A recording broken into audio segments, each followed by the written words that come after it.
everyone, and welcome to the Path 11 podcast with your hosts, Mike and April. Our show includes interesting guests who are here to talk about basically any new age subject. We're willing to cover any and all. Stuff that we find interesting. There's nothing we won't talk about, from consciousness to paranormal activity, out-of-body experiences, you name it, we want to talk about it. We also want to know what you want to hear about. We really want to give back to our fans and our audience, so if there is a specific topic that we haven't covered yet, we'd love your suggestions to come in either through our website, through email, or our Facebook page, or Twitter. So this week's guest is Dennis Dominick. And I actually had the privilege of meeting Dennis at a health fair, believe it or not. I was there tabling for my private practice, and I was offering some Reiki sessions, and his wife came over. He was at another table doing his own demonstration of VibroAcoustic Therapy. His wife came over and saw that I was doing Reiki and asked for a quick demonstration of that. So I got a chance to give her some Reiki, and she went back to Dennis and said a lot of great things about me, which I thank her for. And Dennis came over to me. We exchanged business cards, and he said, I'd really like to work with you in some capacity. I had some experience at the time, still have some experience working with veterans, and he was approached by the VA to try to incorporate some vibroacoustic therapy in the VA to help treat the veterans with post-traumatic stress, and he saw that I had served them in my practice. Dennis had said that the vibroacoustic therapy, it would be great for trauma, but he was afraid that if some bigger issues came up for these veterans, that he would want to have a therapist to refer them to. So that's how things got started between Dennis and I, and we've since cultivated a really nice working relationship. We conduct meditation groups where I do a guided meditation while he plays his 10-string harp guitar, and we bring people through beautiful guided meditations. So really excited to have him. Yeah, when I met Dennis, which was last June, we had gotten together to do, we wanted to do a web series, and we just wanted to take, maybe 20 minutes and film a particular person in a different type of field of healing. And Dennis happened to be the music healer. So I met him at his office, and we interviewed him for probably about an hour. And then he let me lay on the table, and he just played, I don't know, it seemed for a few minutes, and it was very relaxing. And you'll hear more about the what he does and his table and his music in the interview. Yeah, and I had never heard of vibroacoustic therapy before. I've heard of sound healing and knew that there were different modalities out there that helped people heal through sound, but this was the first that I ever heard of vibroacoustic therapy. I have had a chance to have quite a few sessions with Dennis. We trade Reiki for vibroacoustic, and it's a pretty amazing experience. So I'd like to tell you a little bit more about how Dennis came to be a vibroacoustic therapist. He originally is a certified music practitioner, certified by the National Standards Board for Therapeutic Musicians. He's also a practicing therapeutic musician playing at the bedside one-on-one for critically ill and actively dying patients in hospitals, hospices, nursing homes, and private homes. He's trained in the use of music to guide the patient physiologically, emotionally, and spiritually to a more comfortable position, and he uses his training he received from the Music for Healing and Transition program. Dennis has also completed training at VibroAcoustics International in Toronto, Ontario. So here's our interview with Dennis Dominick.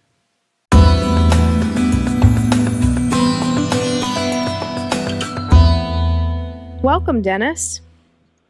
Thank you. Pleasure to be here.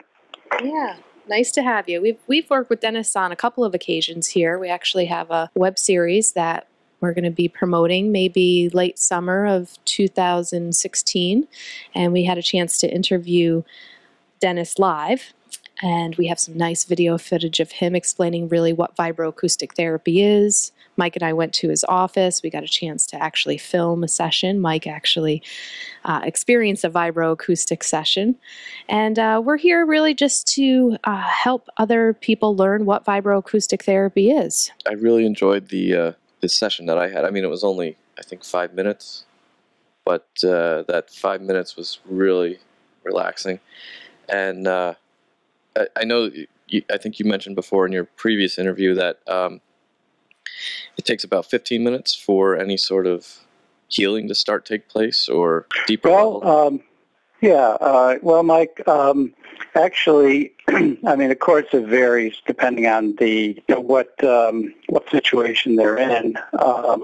But in general, after about 15 minutes, your actual brain chemistry begins to change. You begin to release some of the chemicals that are released during exercise, like endorphins and serotonin and all the kind of feel-good chemicals.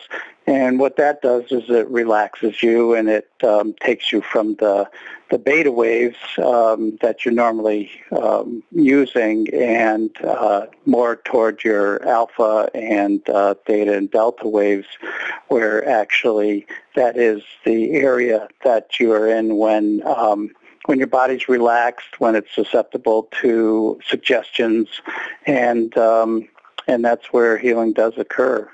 Okay. Now, we should back up a little bit. How did you get started in this? Well, actually, I went to a conference for therapeutic musicians in South Carolina, North Carolina. And there was a woman there who does vibroacoustic harp therapy, and she was there and she gave some demonstrations. Her name is Sarah Jane Williams, and she uses the method of using the notes from her harp converted into vibrations on a table that's similar to the one that you were on. And then later, I found Kate Kunkel up in Toronto, who actually has a company called VibroAcoustics International, and she teaches her method there, which she uses the already pre-programmed vibrations that Olaf Skill, Norwegian doctor, uses and developed since the 70s. So she uses those as a base. And then over the top of that, she uses her instrument to create additional vibrations. So I really liked her technique of using both the pre-programmed vibrations as well as the vibrations from her instrument, which happens to be a harp also, similar to Sarah Jane Williams. I actually use a harp guitar, which is a guitar that has 4 sub-basses that give you the resonance of the lower notes. Okay. Can you talk more about the equipment? I noticed the bed had speakers built into it. Yeah, the speakers are actually transducer speakers, and what transducer speakers do is they emit physical vibrations versus a normal speaker, which has a paper cone in it, and the paper cone moves air, and so you hear things audibly, whereas a transducer speaker produces vibrations that you feel. So that's what the equipment does, and but you're also getting the benefit of the acoustic sound of the instrument because I'm sitting right next to you on the massage table while you're receiving the vibrations, so you're hearing my instrument at the same time. And when I noticed that when I was there, you didn't really play a song; you were just kind of noodling. Yes, right. Yeah, I use improvisation. One of the reasons for that is that my goal is to not trigger specific memories that can get in the way of the entire process. So what I do is I go through a series of notes, 10 notes, and I will ask the client to choose the note that they can feel in either the area where they need physical healing or a note that feels harmonic to them. Maybe they're there for an emotional reason or for trying to make some life change. So what we do is we go down through the notes, and there will be a specific note that day that is right for that client. And then I utilize that note, say if it's the note C, and then I play the harmonics that are naturally harmonic to that note in that key of C, so that the client is feeling the note that they've chosen as well as notes that are harmonic to that, and that sets up the proper vibrations in their body. And then I use those notes and other modes around those notes to improvise sounds that are healing sounds. And I can actually speak to that. Dennis and I, we trade Reiki for VibroAcoustic Therapy, and I've probably have had now maybe a handful of sessions, 10 or 15, and I always find that part of it interesting because each time I come in, if I have a physical pain somewhere or if I'm dealing with certain stress, sometimes I think I'm always going to pick that same note, but I have been able to experience a couple of different notes out of those 10, and it's really neat, the experience to feel that when you're playing those 10 notes for the client to choose from, how they really can resonate differently in the body. Like sometimes I'll feel the note in the lower part of the body. I think that one time when I was working on my calves after a heavy session of yoga, I had a lot of pain in my calves. And, and I really picked that note and vibration that was resonating with the lower part of the body. And then there's sometimes where, you feel it in the head or the heart area. And it's just so fascinating how those different notes can actually travel through those speakers and then up into the person's body. It's pretty cool. Well, if you think of it this way, everything has a resonance. If you put the sustain pedal down on a piano and you're not dampening all the strings, and you play one note, the A, say you pick an A and you play an A, all the other A strings begin to vibrate. And you can actually physically see them moving. And then all of the harmonics, all of the notes that are harmonic with the A, you can also see those move. So basically the same thing is happening in your body. And it's an energy process, and energy has intelligence. And so you know what you need by hearing that note. There's a science called cymatics, excuse me, cymatics, and that is actually the study of how sound affects matter.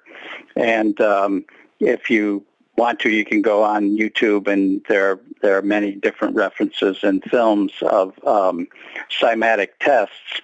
And basically what it does is it shows, say if it were on water, it will show when you play a specific note, the water will make a pattern, sort of like a snowflake pattern. Change the note, change the resonance, and the snowflake pattern will change to another snowflake pattern. So each time that I play a note, the cells in your body, which are made up anywhere between 70 and 90% liquid, will be actually activated to harmonize, to come back into balance. So you're actually, it's a physical as well as an emotional healing that's going on at the same time. You said that when your patient comes in, you pick a note. How do you go about picking the note? Well, I start with a note. I usually start with the C that's directly below middle C, and I tell them I'm going to play 10 notes, and you're going to experience the feeling of that note in your body. And I'll go through, so you can start with number 1 and count. So when you get to number 10, you will have experienced all of the notes that I'm playing for you that day. And then what I'll do is ask them to choose which note felt the best. So they'll usually say note, number 3 or note number 5. And then sometimes I'll have to go through the process 2 or 3 times. And then I will take that note. So say it's a C, like I said before. And then I will play that C, but I'll also play octaves below and above that C. and improvise with utilizing the other notes that are harmonic with that C note. Okay. Now, you probably get a wide range of clients. Sure, yeah. What's typically the type of client that you would get? I would say that there isn't a typical client. I mean, I've had clients who are recovering from cancer, are maybe going through the process of chemotherapy and need some relief from that. I've had clients that have had sports injuries or physical injuries, or maybe chronic pain, discs in their back that need attention. There's a whole range. People with emotional trauma, headaches, sleep disorders. So there's when vibroacoustics first started to be used clinically back in the 70s, they were begun, as I said before, by Olaf Skill, Norwegian doctor who actually treated children with autism. And he began to publish his findings, his positive findings by using vibrations. His therapist could get closer to the children faster. The children would respond to other techniques faster when they were experiencing the vibroacoustics. So once he published, other areas began to look at that and say, well, gee, I wonder how that would work with Parkinson's. I wonder how that would work with fibromyalgia, with MS, with an injury. So over the years, over the past 40-something years, it spread to cover many other types of ailing, injury, whatever you'd like to call it, and that's how the pre-programmed vibrations have all been categorized. It's interesting that you say that vibroacoustic therapy started back in the 70s. I've never really heard of it before, actually, until I met you. And even, I don't know, doing some research when you're kind of looking for maybe more holistic alternatives, usually people turn to maybe acupuncture or herbal remedies or some form of meditation. But this seems like it's new, up and coming, even though it's been around for quite a while. Well, that's true. I never heard of it until I went to that conference in 2012, just 3 years ago, or not even 3 years ago, almost 3 years ago. And I don't know why it's not as well known as it is. There are more and more therapists being trained to use vibroacoustic music, especially therapists who want to use it with music. But actually, healing with sound goes back, quite a ways, as far as Alfred Tomatis, a French scientist and doctor, came up with methods of retraining, what he called retraining the ear, to help people with many problems. And that was, I believe he began his research in the 40s. So sound healing has been around for a long time. And if you want to go back into the ancient times, music or sound, which is vibrations, have been used going all the way back to, I think, probably one of the earliest documentations of being healed with sound is in the Bible, for David and King Solomon being healed from the harp. But there are lots and lots of references of how Tibetans used singing bowls. The actual the actual act of chanting and toning are ways that vibrations have been used for healing. There was a monastery that for centuries they chanted, I believe, 5 times a day for a total of almost 8 hours of chanting on and off through the day. And I think it was sometime in the 20th century, the church decided that chanting was just this old method, and they could be much more productive if they stopped the chanting. So they did that, and within a very short amount of time, the monks had less energy. They were producing even less than before. They were having problems with sleeping, and so they reintroduced chanting, and everything was fine again. So they traditionally had begun to see the benefits of sound on their bodies. And they're basically, when someone's chanting or toning, which is just usually making a sound of a vowel, then they're actually doing the same thing that's happening to you on a vibroacoustic table, is they're resonating all the cells in their body for peak health. It's interesting because I remember it was probably about 20 years ago. I saw a documentary about. It was actually, the documentary was based around these cancer patients that were using harps for healing, and the reason why they used the harps was because you rest the harp on like your shoulder and you're pretty much leaning over the harp, so the vibrations were just going through the body. Where now they have is your whole bed setup that you had that you have in your office. So it's just interesting to see that evolve, from... Yeah, that has been referenced, especially with the harp, that it leans against the harpist's body.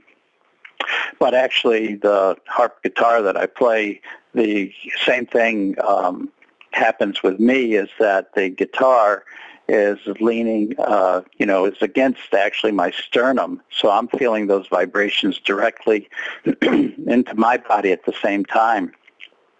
And that also gives me a chance to say that when I am playing, I'm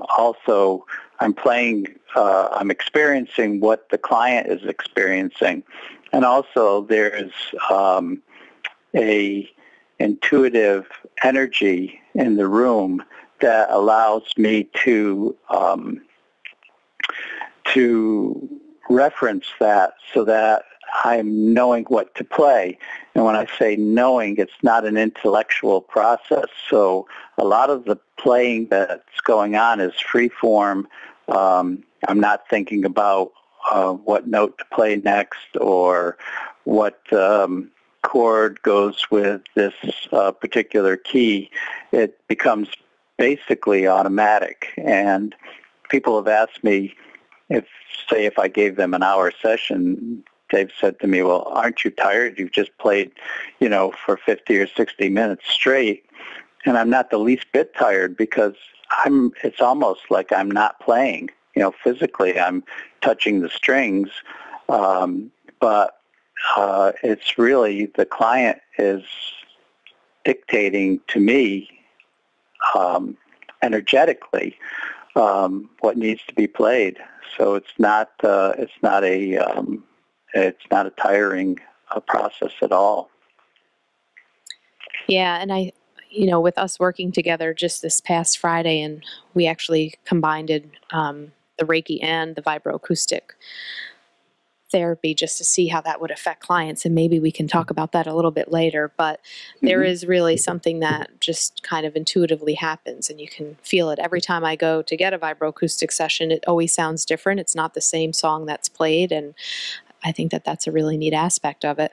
One of the things I wanted to ask you too, Dennis, because aside from the vibroacoustic therapy, you also work with actively dying and people who Mm-hmm. are transitioning. And I know Mike and I find that topic very fascinating. Our first film, The Mm-hmm. Path After Life, was really looking at investigating what happens when people die, what happens when people come back or have near-death experiences, and was wondering if you can just talk about what that is like playing by the bedside of someone who's actively dying, but also kind of educating people about the physiological process, because I've heard you explain that you can really pay attention and when you know that the music is starting to slow down a person's heart rate, the color of their skin may start to change. So I think our listeners would be really interested in hearing some of the physiological and then also what the experience is like playing for somebody who is dying. Yeah, the training that I have as a therapeutic musician, I got through MHTP, which is the Music for Healing and Music for Healing and Transition. And what they teach basically is how to actually change a person's body physiologically with sound. And as I said before, that's something that's been done, throughout history and going back to ancient times. The Greeks actually had an actual science, had made an actual science out of it using different modes and different scales for different illnesses. In the Middle East, they actually had not just prescribed music for specific illnesses, but they also had prescribed instruments for specific illnesses. So there's been, a very comprehensive history of using sound, using music to change someone physiologically.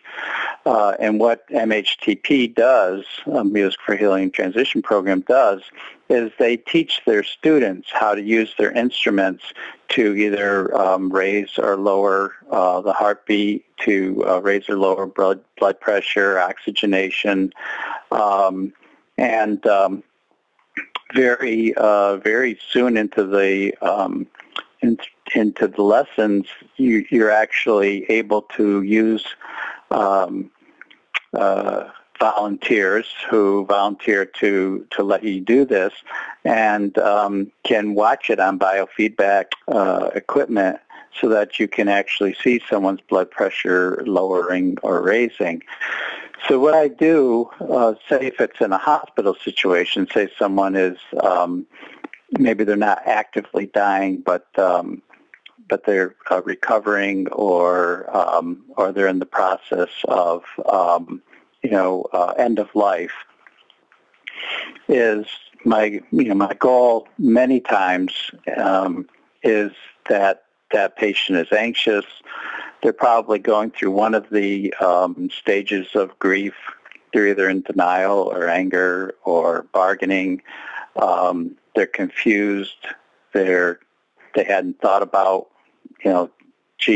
someone just told me I've got 6 weeks to live or whatever, or the therapy that I've been trying hasn't been working, and so the doctors have told me, there's nothing more that we can do.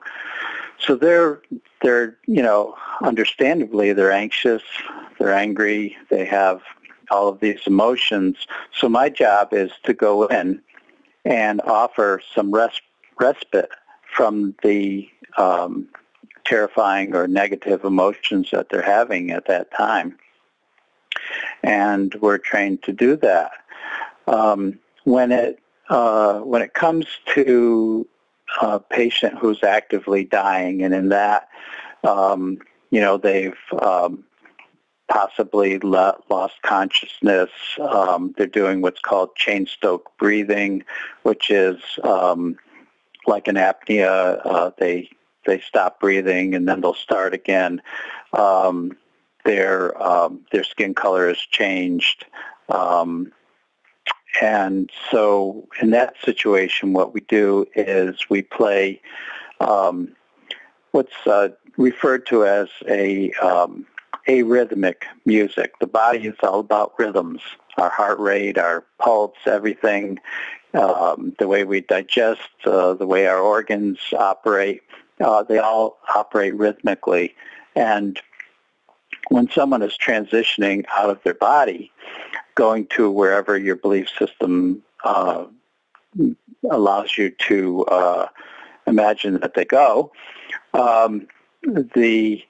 they're tied to their bodies in a rhythmic way. So we play arrhythmically, and they entrain to us, and they that helps them go from having their spirit in their body to having their spirit leave their body.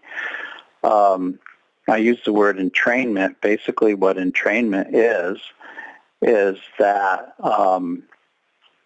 we will say, for example, if someone was standing waiting for a parade to come by and their normal resting heartbeat is 70 beats per minute, and the parade comes by and they're playing John Philip Sousa's Stars and Stripes Forever at 100 beats per minute and has patriotic implications, and the band is loud and the drums beating faster, your heart rate will go up naturally. So it's not difficult to change someone's biology if you just know how to use entrainment, and that's the main tool. I mean, also there are things that are going on like the power of intention, stating your intention to the client, to the person in the bed, that I'm here to help you rest, to ease your anxiety, and that power of intention also has a lot to do with it, and the energy in the room. So those things all working together are very, very powerful and can actually change someone, changes them very quickly and very effectively. How long does a typical session run? The prescribed sessions, the vibrations, are about 23 minutes. I'm not sure how they came up with that number, but after about 23 minutes, basically the physical process plateaus at that point. You're still getting the benefits from it, but it's at the level that it needs to be. Relaxation can deepen with a longer session.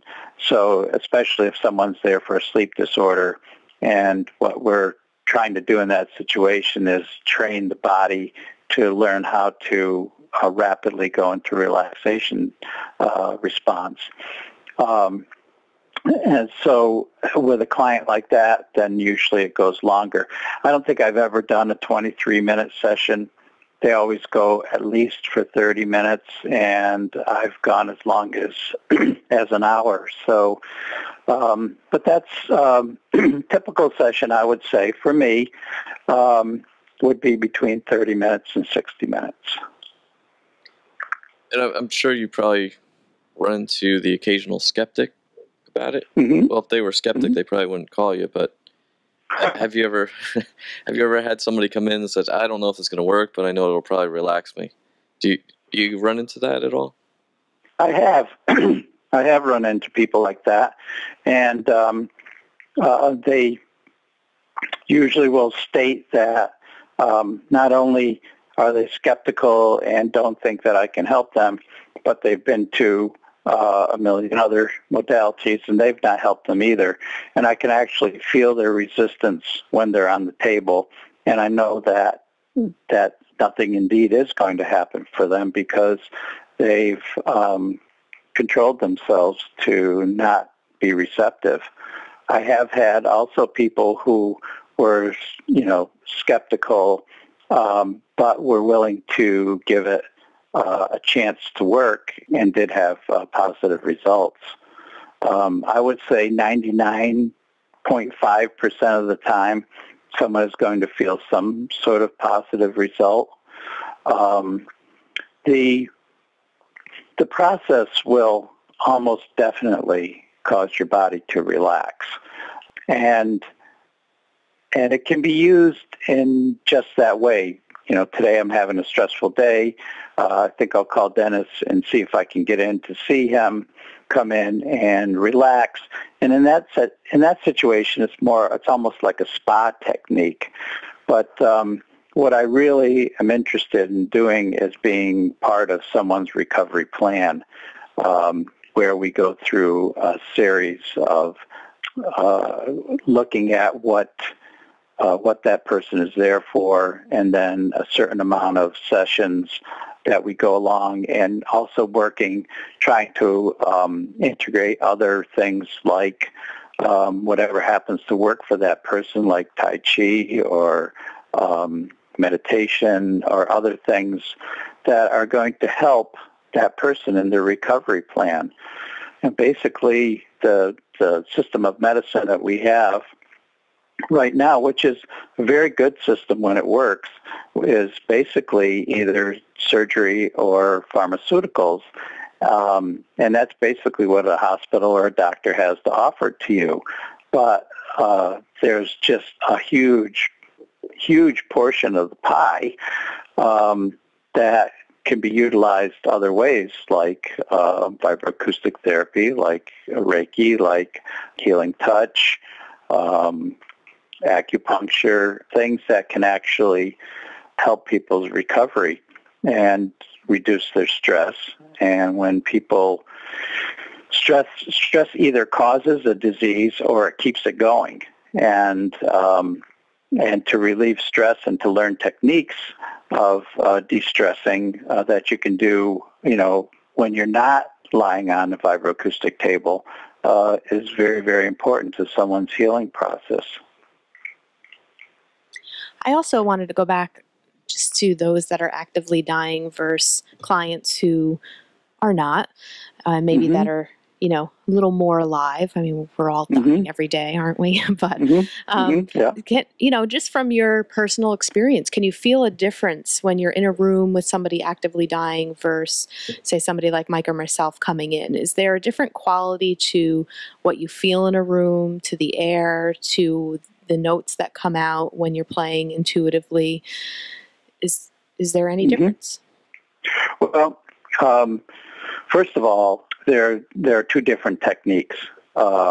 When someone comes for vibroacoustic therapy, it's because they generally they either have a chronic illness, chronic pain, or some sort of emotional healing that they need. When I play for someone who's actively dying or at end of life, I'm not using vibroacoustics at all. I'm just using my instrument in the room.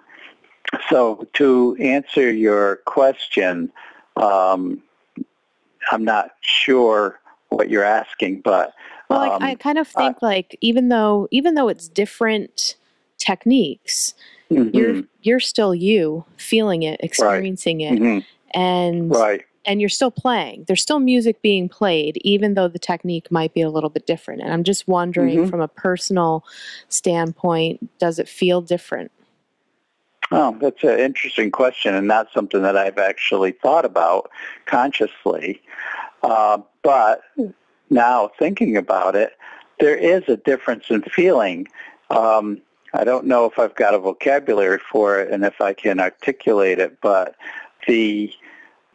with vibroacoustic therapy, it's generally, I guess, graphically, if you looked at it graphically, it's more like a linear plane where there's a beginning and an end. And within the space between beginning and ending, that client basically, say if they're in a, beta brainwave state, I can basically see them planing down as they get toward the end, and and utilizing the time that way. The client is utilizing the time that way. And when I say that, maybe they're going somewhere. A lot of times people journey. They find themselves visualizing things or experiencing past things on a very visceral level. So that's kind of what I'm feeling from my client during a vibroacoustic session. I think with therapeutic music with a patient who is at end of life or just recovering from surgery, then I'm actually feeling more of a moment-to-moment experience with them. It wouldn't be so much like a linear plane as the person that is on the vibroacoustic table. So I may see them go up, come down, because they're usually at a more vulnerable state. So it can go anywhere. It can go to a place where the client is agitated and then they begin to slow down, but then they go up again. So I don't know if that describes what you're looking for, but it is a difference. There is a difference, and it's interesting you should ask that question because I never really thought of it. Thought about what's the difference between what I'm feeling with the client. Well, great. I'm glad I asked. Yeah. I wanted to just have a chance, Mike. I don't know if you have any questions before we get into it, but I really want to have a little bit of a conversation with Dennis so we could talk about what he and I experienced combining the vibroacoustic and Reiki together last weekend. So yeah, go for it. Yeah. So, yeah, Dennis, let's talk about, we didn't really get a chance to process too much what we did experience last Friday, but I had one of my clients that offered to come in for a free session. He is a Vietnam veteran that I've been working with for quite a while and just giving him Reiki and a little bit of clinical counseling as well, and thought he would be a really good candidate to come in to try this. He's up for anything that has to do with any type of healing modality, a pretty open-minded client of mine. And then we also had Dennis's wife come in for a session. And Dennis and I have been trying to figure out what would happen, what would be like if vibroacoustic therapy was happening at the same time that somebody was getting Reiki. And actually, Mike's a Reiki master now. I don't know if you knew that last time. Yeah, I didn't know that. Congratulations, Mike. Yeah, thank you. Yeah, I think it was probably about a month after we met. I got the master certificate. Good for you. Yeah, thank you. Oh, so Mike, I'll be expecting a session, Mike. All right, yeah, I'll get maybe we'll trade some music for some Reiki. That's hey, right. now, don't come into my territory here. I'm traded Reiki for vibroacoustic, but no, I'll share. I can't get enough. I'll share. But yeah, so, Dennis and I, we just said, let's get some guinea pigs together and let's see what would happen before maybe we actually start offering these sessions to the public. And, one of our thoughts were just, gosh, what the type of healing that's happening with the hertz, the frequencies, the sound frequencies, the, speakers in his massage table, and then the frequency of the Reiki that's being administered into the person's body. And both of our clients at the end of the session could not move. They almost felt in a way that they were paralyzed or that they were trying to come back into their body, but they found it to be so hard to open their eyes to actually come back into the room and feel their bodies again. But both really reported such a deep level of relaxation. And it was pretty emotional, I think, on an intuitive level for both Dennis and I. And I don't think either of us were expecting what the sessions were going to be like. We had no idea. The clients had no idea. We just went for it. But Dennis, do you want to start off just with what it was like and how you played differently? Because that's kind of why I was asking that question is, was there any difference, playing for actively dying people and then the vibroacoustic clients that you have? And then I know that just a little bit that we had a chance to talk that you felt something completely different when we combined the Reiki in the room. Well, what I noticed, a couple things.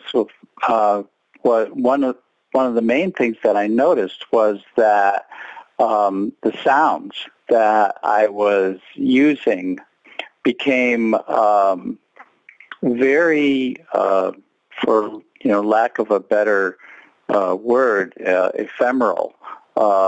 Insofar as the notes were seemed to be spaced farther apart, letting the notes ring longer.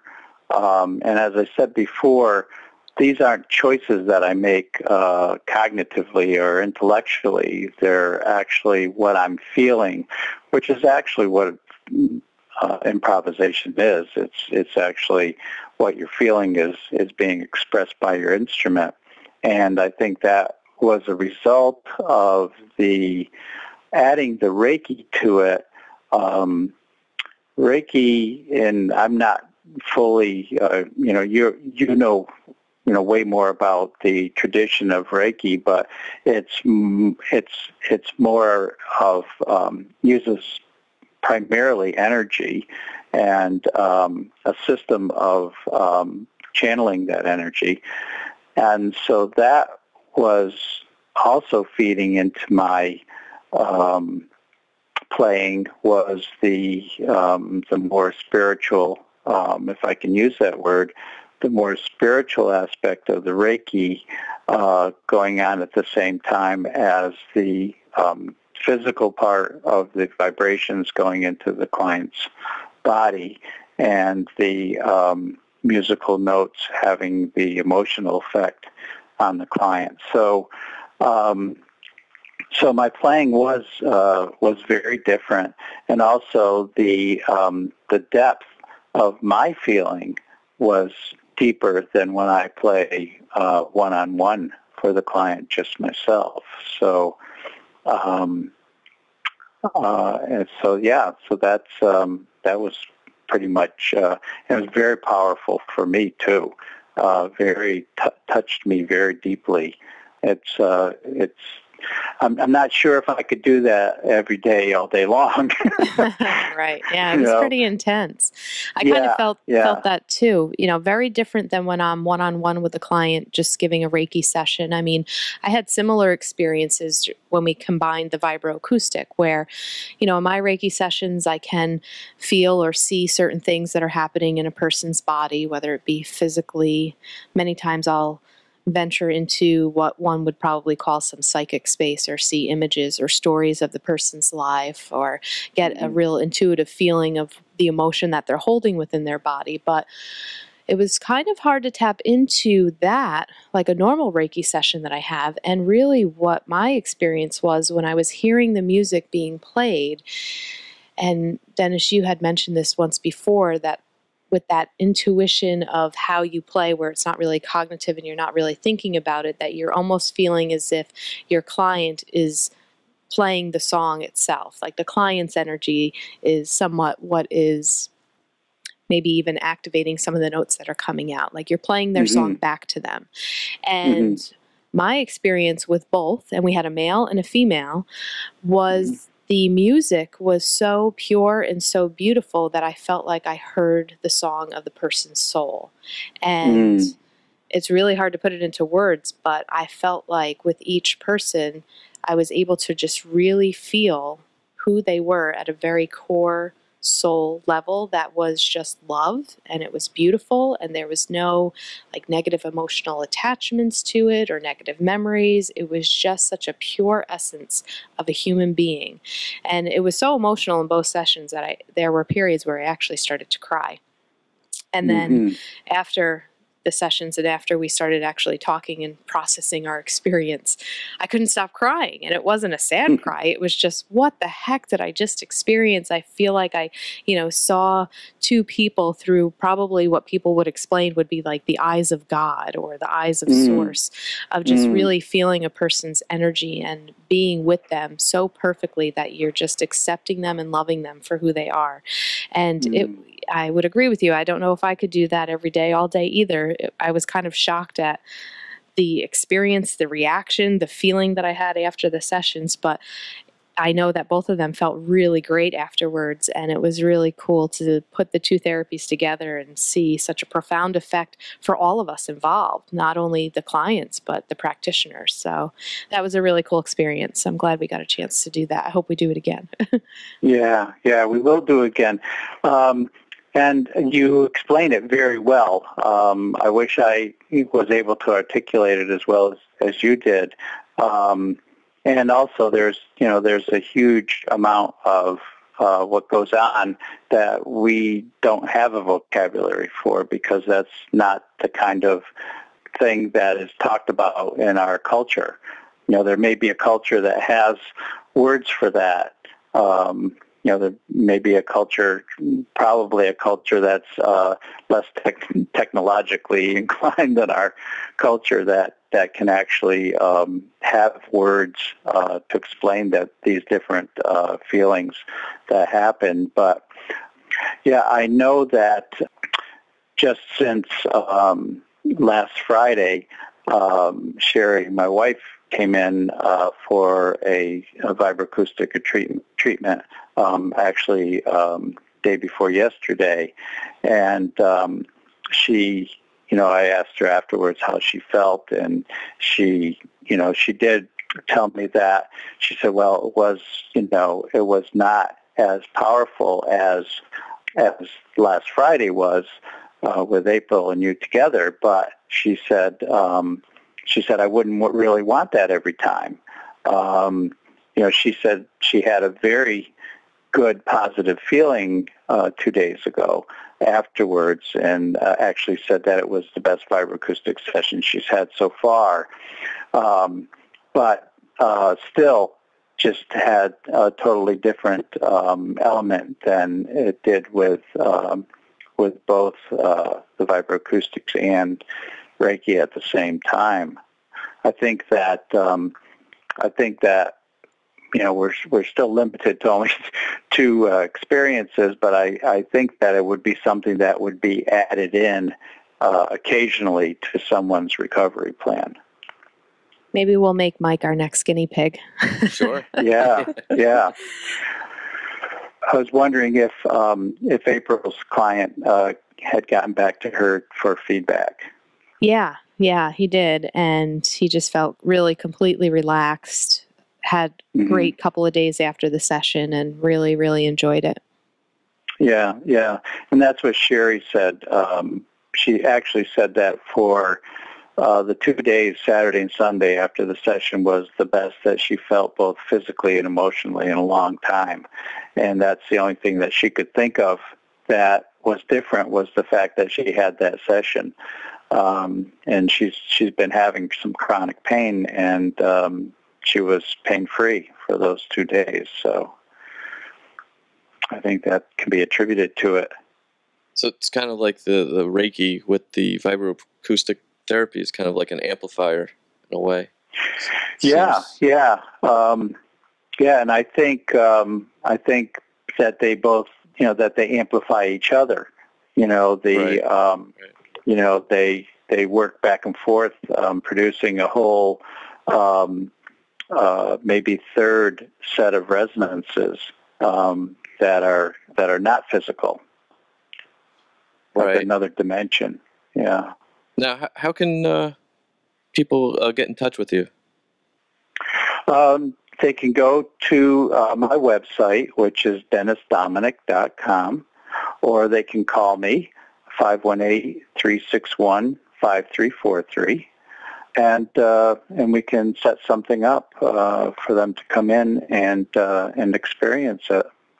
And you're in, if I remember correctly, you're in Malta, New York? No, in Glens Falls, New York. Glens Falls, okay. Right, yeah. And actually, I have not done this yet, but one of my my future goals is to, I have a way of, I have a portable device that I can take to trade shows and health fairs and things like that, and to actually go into nursing homes and offer vibroacoustics to the people in nursing homes. One of the the fact that people in nursing homes are usually sedentary and not getting a lot of stimulation, vibroacoustics, as I said before, after about 15 minutes, it starts to release beneficial chemicals that are generally released during exercise. So these folks don't have an opportunity usually for exercise. So that's something that could be very helpful to their well-being. So that's one of my goals, is to take vibroacoustics on the road to nursing homes and nursing facilities. So I would be interested in any nursing facilities that would consider that. Okay. Now, for people who aren't local to New York or to the Glens Falls area, Mm-hmm. is there like a website that people can go to where there's like a directory of vibroacoustic therapists? You know, unfortunately, I don't think that there is a clearinghouse or any list of vibroacoustic therapists. So I think, though, if you got in touch with Kate Kunkel, and she's actually in Markham, just outside of Toronto, Ontario, she would have other students that she probably would know, you know, whether or not they're in your location. And also Sarah Jane Williams probably has a database of students of hers who do HARP therapy. They don't do the same combination therapy that I do, but they do HARP therapy and HARP vibroacoustics. They call it vibroacoustic HARP therapy, actually. And they're probably out there, but unfortunately, I don't think that there is, you know, a database for all the people who practice vibroacoustic therapy. I mean, there are some that do it without music. You know, there are clinics that use vibroacoustics, you know, without utilizing the music or an instrument. So, you know, so there's probably a whole bunch of those out there. I know a lot of physical therapists will use it in their therapy. Okay. Great. Well, Dennis, as always, such a pleasure to speak to you and talk more and more about this vibroacoustic therapy. We do have a web series that's going to be coming out. So for all of you listeners, if you actually want to see what Dennis looks like, we will have him on film. And the announcement of that, when that will be released, we don't quite have yet, but that's still in the works. And again, if you'd like to contact Dennis for a session, feel free to visit his website at dennisdominick.com or give him a call at 518-361-5343. And for all of our listeners, if you haven't yet checked out our trilogy that we have of our documentaries, you can go to our website at thepathseries.com. We currently have released The Path Afterlife and The Path Beyond the Physical. Thank you all for listening, and we'll tune in next time.